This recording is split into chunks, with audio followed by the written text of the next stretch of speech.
Varma worth cinema అయితే worthable ఉంది. అసలుకి ఎక్కడ పోలే ఏడ్పిస్తాడు, నవ్విస్తాడు, ఎన్ని రకాలని. అసలుకి మన గెటప్ సీన్ పాల వ్యాపారంది క్యారెక్టర్ కానీ, మన బాలయ్య బాబుది ఆ ట్రైన్ ఆపే సీన్లు కొన్ని, పవన్ కళ్యాణ్ది కానీ, మహేష్ బాబుది కానీ ఈ సీన్లో ఇమిటేట్ చేసేది కానీ, తేజ సజ్జ ఇంత చిన్న ఏజ్లో ఇంత బెస్ట్ యాక్టింగ్ చేస్తారని ఎక్స్పెక్ట్ చేయలేదు. వరలక్ష్మి శరత్ కుమార్ గారు అయితే నెగిటివ్ రోల్లే చేసేది ప్రతి సినిమా, దీంట్లో పాజిటివ్ రోల్. అక్క ఏమన్నా అసలుకి అన్న అక్క తమ్ముడు ఎమోషన్ అదే థియేటర్లా ఏడ్చుకుంటా పోతాం మళ్ళీ లేక అలాగే ఏడ్చుకుంటా.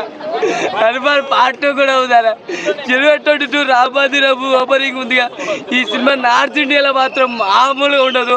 దిల్రాజు గారు థియేటర్లో వేయలేదు కదా, ఇప్పుడు ఆటోమేటిక్గా మీకే ఇస్తా అంటారు పక్క. ఈ సినిమా చూసిన తర్వాత దిల్రాజు గారు మీరు కూడా చూడండి స్వామి, చూసి థియేటర్లోనే ఎక్కువ పెంచండి. ఇంత మంచిగా సినిమా ఎందుకు దేవుడిని చూసాను. లాస్ట్ హనుమంతుడు వస్తాడు, దేవుని మాత్రం చూసిన. జై శ్రీరామ్. అసలుకి గ్రాఫిక్స్ కానీ, విజువల్ వండర్స్ కానీ చాలా బాగా. ఆడేవాడు ఓం రావుత్ గాడు అక్కడ నా కొడుకు అంతా అసలు గ్రాఫిక్స్ ఎట్లా చేసిన. ఇదే సినిమా కానీ ప్రభాస్ గారు కానీ పడింటే ఏ రేంజ్కి వెళ్ళిపోతుండే, అసలు మామూలుగా లేదు.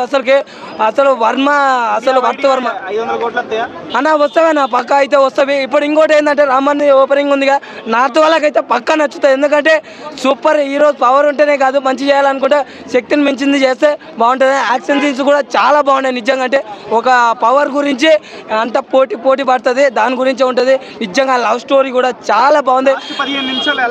లాస్ట్ 15 నిమిషాలు నిజంగా అంటే గూస్ బంప్స్. ఆ హెలికాప్టర్ని పట్టుకొని ఇచ్చేది కానీ, ఇంకోటి హనుమంతుడు అప్పుడు లాస్ట్ వస్తాడు అంటే ఇంతకుముందు అంటే హనుమంతుడిది రక్తం అది పడింటుంది అన్నమాట. ఆ బొట్టు వల్లనే ఆ పవర్ అనేది ఉంటుంది, దాని గురించే పోటీ జరుగుతుంది. చాలా అసలుకి విలన్ గాడు ఎంత క్రూయల్ నా కొడుకు అంటే మామూలు చూపించలే. ఫస్ట్లోనే నేను హీరోనామా ఏంద్ర ఇంత క్రూయల్ అనుకున్నాను, కానీ అది విలన్ క్యారెక్టర్ చాలా బాగుంది. సినిమా అయితే ఎక్కడ బోర్ కొట్టదు అసలుకి. ఇంకా కామెడీ అన్న నవ్విస్తాడు, ఏడిపిస్తాడు. రవితేజ గారు డబ్బింగ్ అసలు మామూలు లేదు నిజంగా. అంటే సూపర్. రాకేష్ మాస్టర్ గారు కూడా వస్తారు అసలు ఫస్ట్ స్టార్టింగ్ లో అన్న నిజంగా. అంటే తేజ సజ్జకి అయితే బిగ్గెస్ట్ హిట్ సినిమా. రాజమౌళి కన్నా ఎక్కువనే నిజంగా. అంటే చాలా బాగా తీసింది. అప్పటికి ఒక పెద్ద యాక్టరు ఎవరో ఉండబోతున్నారు, పెద్ద యాక్టర్ ఎవరో ఉండబోతున్నారు అన్నారు, కానీ పెద్ద యాక్టర్ని ఎవరిని తీసుకోకుండా ఏఐ తోటి హనుమంతుని ఎంత చక్కగా చేసో చూపించారు. మనకి చాలా ఏఐ ఫొటోస్, మన ప్రభాస్ గారిని రాముడి గట్టి ఏఐతో ఫోటో వచ్చింది, అది ఎంత బాగుంటుంది. అది ఇప్పుడు కంపేర్ చేసుకో అంటే ఏఐ వల్ల ఎంత బాగా వస్తున్నాయో ఫొటోస్ని, ఎందుకు మనం ఇంత బాగా వచ్చే ఫొటోస్ని ఏఐ ద్వారా సినిమాలో పెట్టకూడదు అనే థాట్ వచ్చిన ప్రశాంత్ వర్మ ఇంటర్వ్యూలో కూడా చెప్పారు ఆయన. ఎందుకంటే మేము చాలా వరకు ఏఐ తోటి షూట్ చేస్తామని, ఆ థాట్ చాలా హెడ్ అనిపించింది. ఏం చెప్తున్నా ఆయన డైలాగ్ కానీ, స్క్రీన్ ప్లే కానీ చాలా యూనిక్ అన్న. సీన్ బాగా నచ్చిన సీన్ అంటే ఏంటంటే, ఫస్ట్ ఆఫ్ ఆల్ మనకి ఇంటర్వెల్ సీన్ బాగుంటుంది, తేజ సజ్జకి ఇచ్చే ఎలివేషన్. నాకు బాగా నచ్చిన సీన్ కంటే డైలాగ్స్ నచ్చాయండి. ఆ తర్వాత క్లైమాక్స్లో ట్రావెలింగ్ సీన్ ఒకటి ఉంటుంది, ఇంకా అది చాలా అంటే చాలా బాగుంటుంది. అండ్ ట్విస్ట్ ఏదైతే ఉంటుందో లిటరల్లీ అడిచేస్తారు. ఇంకా సినిమా అంతా అయిపోయిన తర్వాత ఒక్కడే మాటనా, జై శ్రీరామ్ అండం అంతే. రేట్ 4 ఇస్తాను, 5కి 4.5. కాదన్న సత్య అన్న పర్ఫార్మెన్స్ యాక్టింగ్ చైల్డ్ ఆర్టిస్ట్గా వచ్చి ఒక పెద్ద హీరోలకి పోటీ ఇచ్చే లెవెల్కే రేపొద్దున గుంటూరు కారం అంటే ఈరోజు సినిమా రిలీజ్ చేశారంటే సినిమా దమ్మేందో నాకు అర్థమైంది. సరే సినిమా బాగుంటే పర్వాలేదు అనుకున్నాను, కానీ నిజంగా ఈ లెవెల్ అయితే నేను ఎక్స్పెక్ట్ చేయాల.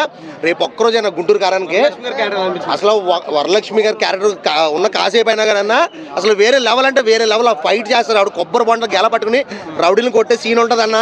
కేకలో థియేటర్లో మామూలుగా ఉంటుంది. అంటే సత్యాన్నకి ఒక మనీ లాంటివి దొరుకుతుంది అనమాట అన్న. అది ఓన్లీ డే టైంలో పనిచేస్తుంది, సో లైటింగ్ ఉన్నప్పుడే పనిచేస్తుంది. సో ఆ కాన్సెప్ట్ వచ్చింది, అంటే డిఫరెంట్ కాన్సెప్ట్ అనేది నిజంగా అన్న.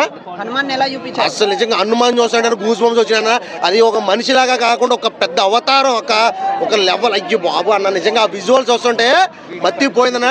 లాస్ట్ క్లైమాక్స్ లో హనుమాన్ వస్తారు విలేజ్కి అనమాట, అది పార్ట్ 2 సెకండ్ హాఫ్ లో ఉంటుంది. అర్రే సినిమా అయిపోయిందా అని రవితేజ గారు ఒక కోతికి బ్యాక్గ్రౌండ్ వాయిస్ అనమాట.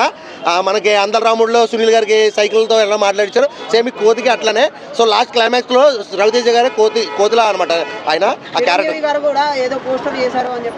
ఎవరన్నా చిరంజీవి గారు అదే హనుమాన్ దానికి పోస్టర్ లాగా ఉంటుంది కానీ చిరంజీవి గారు కదా గెటప్ సీన్ క్యారెక్టర్ అయితే బాగుంటుంది. ఇంకా వెనిల్ కిషోర్ క్యారెక్టర్ ఉంది కానీ ఇవి చిన్న చిన్న అన్న మొత్తం సోలో పర్ఫార్మెన్స్ సత్య ఒక్కడే సినిమా సోలో పర్ఫార్మెన్స్ అన్న. అసలు నిజంగా వేరే లెవెల్ అంటే వేరే లెవెల్. మెయిన్ చెప్పుకోవాలంటే ఇక్కడ డిఓపి షార్ట్స్ కెమెరా షార్ట్స్ అయితే వేరే లెవెల్ అంటే వేరే లెవెల్. నిజంగా అసలు నాకైతే డైరెక్షన్ కానీ అసలు ఆ డిఓపి కానీ ఆ ఫైట్ మాస్టర్ కానీ ఆ విజువల్స్ కానీ విఎఫ్ఎక్స్ కానీ అబ్బాబ్బాబ్బాబ్బా అసలు బాహుబలి లెవెల్కి వెళ్ళిపోయినాయంటే ఈ చిన్న సినిమాతో రగా తీసిందన్న. యాక్షన్ సీన్స్ లో కెమెరా డిఓపి యాంగిల్స్ అబ్బాబ్బాబ్బా అసలు నిజంగా వేరే లెవెల్. ఒకటే మాట, రేపు ఒక్కరోజే గుంటూరు కారం థియేటర్స్, నెక్స్ట్ డే 90% థియేటర్లు హనుమాన్కే. సంక్రాంతి పండక్కే హనుమాన్ మూవీ తప్ప ఇంకా వేరే మూవీ లేదు. థియేటర్స్ తక్కువ ఇచ్చారని అందుకే ఈ రోజు ప్రీమియర్ షో వేసుకున్నారు కదా 6 o'clockకి. 6 థియేటర్లు ఐమాక్స్ 6 థియేటర్లో హౌస్ఫుల్ అంటే హౌస్ఫుల్ మామూలు కాదు అసలు నిజంగా. అయ్యో బాబోయ్ రేపు ఒక్కరోజేనా నెక్స్ట్ డే నుంచి 90% హనుమానే ఆడుతుంది డెఫినెట్ గా అన్న. ఆదిపురుషుకి ఈ సినిమాకి కంపారిజన్ చేయదు అసలు. అందులో విఎఫ్ఎక్స్ వస్తే చిన్నపిల్లల సినిమాలాగా ఉంటుంది. ఆ గ్రాఫిక్స్ ఏంది అసలు నిజంగా ఆడుకునే పిల్లల్లాగా ఉంటుంది. అసలు ఇందులో చూస్తే అసలు విఎఫ్ఎక్స్ వర్కే కాదు, రియల్ లొకేషన్స్ మొత్తం రియల్ అసలు వేరే లెవెల్ అండి ఇది. ఆదిపురుషుతో కంపారిజన్ లేదు అన్న. రేపు ఒక్కరోజు అన్న next day Hanuman. Thank you. చాలా బాగా నచ్చింది బ్రో. ఒకటే సినిమా చెప్తున్నా, ఎన్ని సినిమాలు ఉన్నా కానీ ఈ సినిమాని హనుమాన్ వెనక సినిమాలో ఉన్నాడు కాబట్టి ఆయన నడిపిస్తాడు అనమాట. కంటెంట్ బాగుంది కాబట్టి 2-3 రోజులు థియేటర్లు దొరకకుండా మళ్ళీ 5-6 రోజుల నుంచి మళ్ళీ థియేటర్లు దొరుకుతాయి. దేవుడి సినిమా కాబట్టి డివోషనల్ సినిమా కాబట్టి ఖచ్చితంగా దూసుకెళ్తుంది. సినిమా అయితే ఖచ్చితంగా కనెక్ట్ అవుతుంది. ఫ్యామిలీతో కలిసి చూడండి. నేను ఒకటే చెప్తా ఉన్నాను, మనకి పండగ ఈ రోజు హనుమానే తెచ్చాడని చెప్పొచ్చు అనమాట. ఆ విధంగా ఉందన్న సినిమా. చిరంజీవి ఆడియో ఫంక్షన్కి వచ్చినప్పుడే చెప్పాడు అనమాట, హనుమాన్ ఉంటే సినిమా వేరే లెవెల్ అని. నిజంగా చెప్తున్నా, సినిమా బ్లాక్ బస్టర్ అంటే బ్లాక్ బస్టర్ అని. నిజంగా ఆ ఇచ్చిన ఎలివేషన్స్ కానీ, ఆ తేజ సజ్జ యాక్టింగ్ కానీ, ఆ సూపర్ పవర్స్ వచ్చే ముందు సీన్స్ కానీ చాలా అంటే చాలా బాగుంటాయి. నిజంగా గూస్ బంప్స్ వస్తాయి. ప్రతి ఒక్క చిన్న పిల్లల నుంచి పెద్దవాళ్ళ వరకు చూసే సినిమా ఏదైనా ఉంటే అది హనుమాన్ అనమాట. నిజంగా థియేటర్స్ ఇవ్వకుండా చాలా తక్కువ తొక్కేస్తున్నారు. కానీ ఏమాత్రం గుంటూరు కారం కొంచెం తగ్గినా కానీ ఈ సినిమా ఈ సంక్రాంతికి మామూలు వసూళ్ళు కాదన్న. పాన్ ఇండియా రేంజ్లో నార్త్లో అయితే బీభత్సమైన కలెక్షన్స్ వస్తాయన్నమాట. ఆ హనుమంతుడికి ఇచ్చిన ఎలివేషన్స్ అలా ఉన్నాయన్నమాట. ఆ బ్యాక్గ్రౌండ్ మ్యూజిక్ కానీ, ఆ సముద్ర కానీ యాక్టింగ్ కానీ, గెటప్ సీన్ కానీ చాలా అంటే చాలామంది ఆ ఒక్క తమ్ముడి రిలేషన్ మీద వచ్చే ఎమోషన్ సీన్స్ కానీ, వరలక్ష్మి గారి యాక్టింగ్ చాలా అంటే చాలా బాగుంటుంది. ఇంకా సత్య గారి కామెడీ అయితే చాలా ఉంటుంది. ఫస్ట్ హాఫ్ అంతా కామెడీతో ఉంటుంది. నిజంగా చాలా ప్రతి ఒక్క క్యారెక్టరు ప్రతి ఒక్కళ్ళు సినిమాలో కంటెంట్లో భాగంగా ఉంటారనమాట.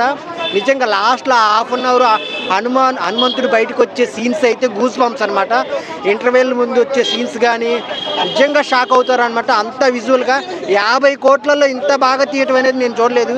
500 కోట్లు 400 కోట్లు పెట్టే ఆ గ్రాఫిక్స్ కానీ, ఆ విజువల్ ఎఫెక్ట్స్ కానీ చాలా దారుణంగా ఉంటున్నాయి. కానీ ఈ సినిమాకి ఒక 100 కోట్లు పెట్టింటే ఇంకా చాలా వండర్లు చేసేవాళ్ళు అనమాట. పార్ట్ 2 ఖచ్చితంగా 200 కోట్లతో ఖచ్చితంగా తీస్తారు, నో డౌట్ అనమాట. 2025లో వస్తుంది. మీరైతే వెయిట్ చేయండి. ఈ సినిమా అయితే ఈ సంక్రాంతికి సూపర్ డూపర్ హిట్, ఫ్యామిలీతో చూడాల్సిన సినిమా. Thank you. అంతా బాగా నచ్చింది. డైరెక్టర్ గారు ప్రశాంత్ వర్మ గారు మీరు గ్రేట్ సార్. గ్రేట్ అంటే గ్రేట్. అంటే ప్రశాంత్ వర్మని మన ఇండస్ట్రీ మన టాలీవుడ్కి దొరికిన మరో ప్రశాంత్ నీల్ అని చెప్పుకోవచ్చు. ఎందుకంటే అంత బాగా డైరెక్షన్ చేసి నాకు చాలా అంటే చాలా బాగా నచ్చింది. అన్న స్టోరీ కానీ, ఆ తీసే విధానం కానీ, ఆ ఫైటింగ్స్ కానీ, కొన్ని సీన్స్ అయితే లిటరలీ గూస్ బంప్స్ వచ్చినాయి అన్న. వేరే లెవెల్ ఉంది. తేజాన యాక్టింగ్ అంటారా, ఇరుగా తీసేసింది అన్న తేజాన యాక్టింగ్. అంటే చిన్నప్పటి నుంచి చూసుకుంటూ వస్తున్నాం. అదంతా పక్కన పెడితే ఈ సినిమాలో మాత్రం వేరే లెవెల్ చేసిండు యాక్టింగ్ అయితే. ఆ ఫైటింగ్ కానీ, యాక్షన్ సీన్స్ కానీ, ఆ సెంటిమెంట్ సీన్స్ కానీ నిజంగా ఏడిపించేసిండు కూడా కొన్ని సీన్స్లో. అంత బాగా ఉంది సినిమా. బ్యాక్గ్రౌండ్ మ్యూజిక్ కానీ, ఆ ఎలివేషన్స్ కానీ వేరే లెవెల్ ఉంది. అందరూ ఆదిపురుష్ అంటారు. ఏదిరా ఆదిపురుష్. నిజంగా చెప్తున్నా కదా, ఆదిపురుష్ అమ్మ మొగుడు సినిమా ఇది. వేరే లెవెల్ ఉంది హనుమాన్ సినిమా. జై హనుమాన్ జై శ్రీరామ్. ఇంకోటి ఒక హీరో, జస్ట్ ఒకటే హీరో కాదు, ఇది ఒక మల్టీ సూపర్ హీరో అన్న సినిమా అయితే. మల్టీ హీరోస్ ఉన్నారు. లైక్ తేజ అన్న కానీ, రవితేజ కానీ, ఎన్టీఆర్ కానీ, బాలకృష్ణ కానీ, అల్లు అర్జున్ కానీ, మహేష్ బాబు కానీ, ప్రభాస్ కానీ, చిరంజీవి గారు కానీ చాలా అంటే చాలా మంది హీరోలు ఉన్నారు. లాస్ట్కి ఒక సూపర్ హీరో వస్తాడు, దండం పెట్టాలనిపిస్తుంది. వేరే లెవెల్ ఉంది సినిమా. మీరు అందరు పక్కా వెళ్ళి చూడండి అన్న సినిమానైతే. Thank you. నిజం చెప్తున్నా, ఆ సూపర్ మ్యాన్ అనేది కాకుండా హనుమాన్ని చూపెట్టేసిండు అన్న సినిమాలో. ఆల్రెడీ మన ప్రశాంత్ వర్మ ఏం చెప్పిండంటే ఇంటర్వ్యూలో, నాకు ఇంకా ఈ సినిమా మంచిగా నచ్చిందని ప్రేక్షకులు అన్నారు అనుకో, నేను అవతార్ లాంటి ఇంకో సినిమా తీస్తా అని చెప్పిండు. ఫిక్స్ అయిపోమ్మను, ఇంకా షూటింగ్ స్టార్ట్ చేసేయమను. ఎందుకంటే ఆ రేంజ్లో ఉంది సినిమా మాత్రం. నిజం చెప్తున్నా, ఆ సినిమా టేకింగ్ ఏంటి, ఆ బీజిఎం ఏంటి, అమ్మ తోడు గూస్ బంప్స్ వచ్చినాయి నాకైతే. నిజం చెప్తున్నా. హీరో గారి యాక్టింగ్ ఎలా అనిపించింది? హీరో యాక్టింగ్ చెప్పనవసరం లేదు బ్రో, ఎందుకంటే హీరో కాదు అక్కడ ఉన్నది, హనుమాన్. అక్కడ హనుమాన్ గురించి మనం చెప్పే అవసరం లేదు. మామూలుగా లేదు సినిమా మాత్రం. ఒక రేంజ్లో ఇచ్చిండు ప్రశాంత్ వర్మ. మూవీలో బెస్ట్ సీన్ అంటే చెప్తారా? బెస్ట్ సీన్ అంటే ఆ హెలికాప్టర్ని పట్టుకొని ఇట్లా తాడుతాడు, గుంజుతాడు. అమ్మ దానికి మాత్రం నేను చైర్ మీద ఎగిరిన, డ్యాన్స్ చేసిన నేనైతే. క్లైమాక్స్ సీన్స్ నాకు డిసప్పాయింట్ అయిందంటే అదే, ఎందుకంటే పార్ట్ 2 2025లో అని ఇచ్చింది. అదే ఇప్పుడు చూపెట్టుంటే ఇంకా కొద్దిగా ఎనర్జీ ఉండేదేమో నాకు. మేబీ 25లో పార్ట్ 2 అని చూపెట్టిండ్రు అక్కడ. సో అది కూడా ఇప్పుడే చూపెట్టుంటే నాకు కొద్దిగా సాటిస్ఫాక్షన్ అనిపించేది సినిమా. అందుకోసమే కొద్దిగా డిసప్పాయింట్ అయినా. అరే అంత 1 year ఎందుకులే, దానికి అంత లాగ్ ఎందుకులే అని. బీజిఎం బాగుంది, గెటప్ సీను కామెడీ కూడా బాగుంది. మన రాకేష్ మాస్టర్ గారు చనిపోయినారు, కానీ ఒకవేళ మేబీ ఆయన ఉండుంటే చాలా హ్యాపీగా ఫీల్ అయ్యేవారు. ఎందుకంటే ఆయన యాక్టింగ్ చాలా బాగా చేసిండు, అందులో కామెడీ కూడా మంచిగా ఉంది. విలన్ యాక్టింగ్ ఎలా అనిపించింది? హీరో కదా, అవునవును, ఎలా అనిపించింది? విలన్ కూడా బాగుంది బ్రో. విలన్ది కూడా ఒక రేంజ్లో ఉన్నది. ఆయన వాయిస్ కూడా బాగుంది. రెండోది ఆయన యాక్టింగ్ కూడా బాగుంది. ఆయన అరే వానా సినిమా తర్వాత అరే ఆయన అయిపోయింది అని అనుకున్నారు, కానీ ఈ సినిమాతో కంబ్యాక్ ఇచ్చిండు ఆయన. మామూలు కాదు, ఒక రేంజ్లో హిట్ అవుతుంది. 500 కోట్లు కలెక్షన్ చేసి మేబీ కావచ్చు బ్రో, అంతకంటే ఎక్కువ కూడా కావచ్చు, చెప్పలేం మనం. కానీ దిల్ రాజు థియేటర్స్ తక్కువ ఇచ్చారంటున్నారు కదా. ఇప్పుడే కదా, ఇంకా రేపు ఎల్లుండి చాలా రోజులు ఉన్నాయి కదా. అనుకుంటున్నారా? ఇచ్చి పడేస్తుంది, గుర్తుపెట్టుకోండి, ఇచ్చి పడేస్తుంది. మూవీలో మనకు సముద్రకని గారు వచ్చేసి ఇంక హనుమంతుడి గురించి ఎలివేషన్ ఇస్తారనమాట. ఆ సీన్కి అయితే నిజంగానే రోమాలు నిక్కపొడుచుకుంటాయి, గూస్ బంప్స్ అంటాం కదా, అలాంటి సీన్స్ 5 ఉన్నాయన్నమాట. మళ్ళీ ఇంటర్వెల్ ముందు ఈ ఫైట్ సీన్ కావచ్చు, లేకపోతే అండర్ వాటర్ సీక్వెన్స్ కావచ్చు, బ్రదర్ అండ్ సిస్టర్ సెంటిమెంట్ కావచ్చు, ఇలాంటి సీన్స్ వచ్చేసి నిజంగా చాలానే ఉన్నాయి. అండ్ మనకు గ్రాఫిక్స్ సీజీ వర్క్ అంతా నేను ఇప్పటికీ నమ్మలేకపోతున్నాను. బిలో 40 crores బడ్జెట్లో ఈ విధంగా సీజీ చూపించడం కావచ్చు, ఈ విధంగా విఎఫ్ఎక్స్ అనేది నిజంగా బాగుంది. మూవీ వచ్చేసి బ్రో మనకేమి ఒక దేవుడి స్టోరీ అలా ఏం కాదనమాట. వాళ్ళ ఇంటర్వ్యూలో చెప్తున్న విధంగానే ఇది వచ్చేసి ఒక సూపర్ హీరో మూవీ. చాలా బాగా తీస్తాడు ప్రశాంత్ వర్మ వచ్చేసి. వరలక్ష్మి క్యారెక్టర్ కూడా బాగానే ఉందన్నమాట. మనకు వెన్నెల కిషోర్ని యూజ్ చేసుకున్నారు, కానీ అంత ప్రాపర్గా అయితే యూటిలైజ్ చేసుకోలేదు. మూవీకి తేజ సజ్జా, వరలక్ష్మి శరత్ కుమార్, సముద్రకని గారు అండ్ హీరోయిన్ అనమాట, వీళ్ళ నలుగురు మెయిన్. కామెడీ బాగుంది. కామెడీ మనకు సత్య నుంచి అయితే బాగా జనరేట్ అయింది. ఇంకొకటి తేజ సజ్జా వచ్చేసి ఈ మూవీలో పవన్ కళ్యాణ్ గారిని, మహేష్ బాబు గారిని, ప్రభాస్ గారిని, అల్లు అర్జున్ గారిని, వీళ్ళ ఐకానిక్ సీన్స్ ఉంటాయి కదా, ఆ సీన్స్ అయితే ఇమిటేట్ చేస్తారు. ఆ షాట్ కూడా బాగా వర్కౌట్ అయింది. తక్కువ థియేటర్లు ఇచ్చినారంటే అది వేరే ఇష్యూ కావచ్చు, కానీ మనకి ఈ రోజు వచ్చేసి ఓకే, ఈ రోజు నేను చూసేసాను, రేపు గుంటూరు కారం నేను చూస్తాను, సో అది ఓకే. బట్ మూవీ గురించి అయితే నిజంగా ఒకటే చెప్తాను బ్రో, అంటే మన మైథాలజీ అనే దానికంటే మనకు వచ్చేసి మన ఇతిహాసాలు, మన హిస్టరీ, ఇప్పుడు ఈ బ్యాట్మ్యాన్లు, సూపర్ మ్యాన్లు, స్పైడర్ మ్యాన్లు ఇవంతా కాదనమాట. మన చరిత్ర గురించి, మన దేవుళ్ళ గురించి మనం తెలుసుకోవడము. సో పిల్లల్ని వచ్చేసి అందరు పిలుచుకొని వచ్చి ఇలాంటి మూవీస్ చూపిస్తే మన చరిత్ర గురించి వాళ్ళు తెలుసుకుంటారు అండ్ మనోళ్ళని ఇన్స్పిరేషన్గా తీసుకుంటారు అనమాట. చాలా బాగుంది. And Teja Sajja dialogue delivery కూడా అనమాట, లైక్ కొట్టేవాడు సినిమా హీరో అనుకుంటానవా, కాదు సూపర్ హీరో అని చెప్పే డైలాగ్స్ కావచ్చు. సూపర్ హీరో అంటే శక్తులు ఉండాల్సిన అవసరం లేదు, తన శక్తికి మించి వేరే వాళ్ళకి సహాయం చేస్తే చాలా ఆయన సూపర్ హీరో అని ఇలాంటి డైలాగ్స్ అయితే చెప్పడం జరిగింది. హిందీలో ఇప్పుడు చూడండి, కార్తికేయ 2 కంటే బెటర్గా ఉందని నేను చెప్తాను అనమాట మూవీ వచ్చేసి. సో కాబట్టి కార్తికేయ 2కి అంత రిసెప్షన్ వచ్చింది అండ్ ఈ మూవీకి ఇంకా దానికంటే మంచి రిసెప్షన్ వచ్చింది. దానితో 22nd ఇవన్నీ ఉన్నాయి కదా, అయోధ్య రామ మందిరం కావచ్చు. సో డెఫినెట్లీ నార్త్లో అయితే చాలా అప్రిషియేట్ చేస్తారు. అండ్ ఒకటే బ్రో, గుంటూరు కారం మూవీకి అయితే నిజంగా గట్టి పోటీ ఇచ్చేలాగే ఉంది, ఎందుకంటే హనుమాన్లో కంటెంట్ ఉంది అండ్ గుంటూరు కారం కూడా ఇంకొక few hours లో మనకు తెలిసిపోతుంది. ఓవరాల్ గా పెట్టిండే టికెట్ కి పైసా వసూలు మాత్రమే కాదనమాట, ఎక్స్ట్రా సాటిస్ఫాక్షన్, దేవుని చూస్తామనే ఫీల్ వస్తుంది. 2025లో జై హనుమాన్ కూడా వస్తా ఉందన్నమాట.